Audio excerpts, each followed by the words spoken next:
What if the key to standing out in today's world isn't about doing more, but going deeper? This is a video essay on Cal Newport's book, Deep Work. And quick disclaimer, there will be some spoilers of the book's content, so if you want to read it, then go ahead and buy the book first. We live in a world that makes it incredibly hard to focus. He argues that the ability to concentrate deeply without distraction is not just rare, but it's now a superpower. A skill that will define who thrives and who fades in the coming years. But what exactly is deep work, and why is it so powerful? At the heart of the book is what Cal calls the deep work hypothesis, that deep work is becoming increasingly rare exactly at the same time as it's becoming more valuable. The people who can master the ability to focus without distraction will be the ones who rise above the noise. And according to Cal, deep work isn't just a productivity technique, it's a foundational skill for the success in the modern world. And the good news, it's something anyone can train. But if it's so valuable, why do so few people practice it? Cal explains that deep work is vanishing because we've built a culture that actively undermines it. Open offices, constant emails, instant messaging, and endless scrolling have rewired our brains to expect interruption. We've trained ourselves to live in a state of fractured attention, and the real-world danger, we don't even notice it. As Cal puts it, we reward busyness and availability more than focus and depth, and that's eroding our ability to do meaningful work. But when you reclaim your ability to go deep, the payoff is extraordinary. In the book, Cal makes it clear that deep work isn't about working more, it's about working better.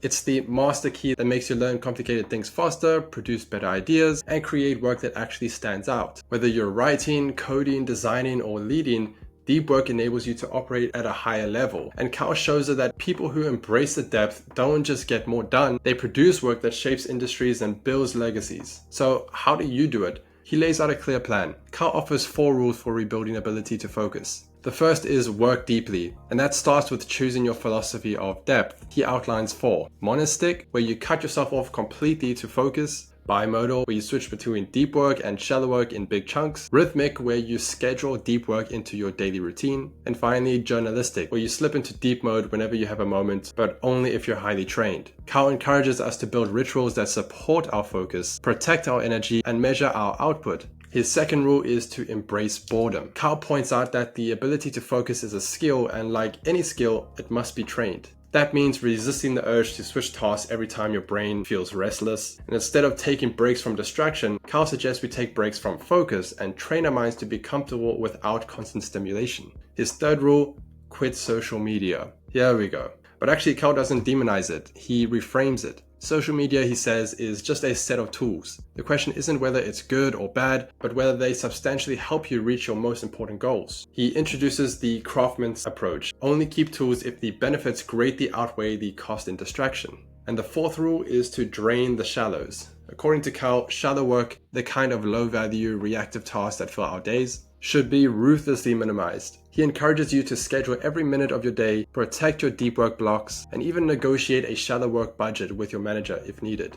But even with the rules, success comes down to execution. So how do you train your focus the way that an athlete trains their body? Cal shares a set of powerful techniques to build your focus like a muscle. He talks about the importance of rituals, having a clear place and process for entering deep work. He recommends using a shutdown complete routine at the end of each day to mentally disconnect and recharge. One standout tactic is the Roosevelt Dash, where you set an ambitious deadline for a task and force yourself to finish it in a much shorter time. Cal also promotes productive meditation, using walks or other light physical activity to work through a complex problem with full concentration. To prove that deep work works, Cal shares examples of people who have mastered it. Throughout the book, Cal highlights real-world examples of deep work in action. Carl Jung built a stone tower retreat to do his most important thinking. Bill Gates takes think weeks in a secluded cabin to read, write, and strategize. These aren't isolated quirks, they're intentional strategies from some of the most impactful thinkers.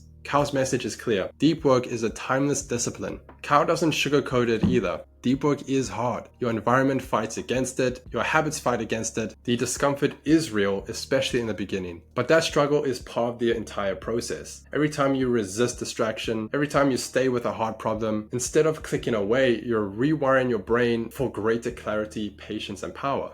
Cal compares it to deliberate practice, the kind that leads to mastery, not mediocrity.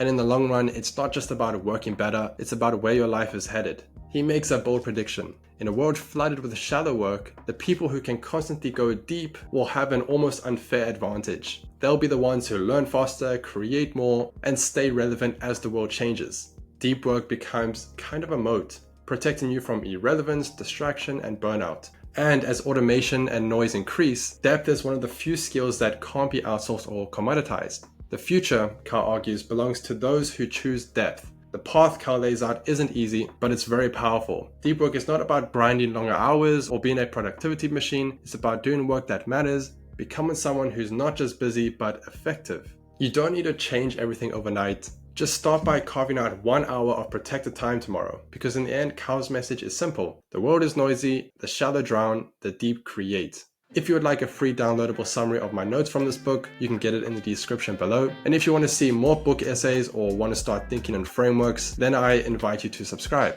Thank you for watching.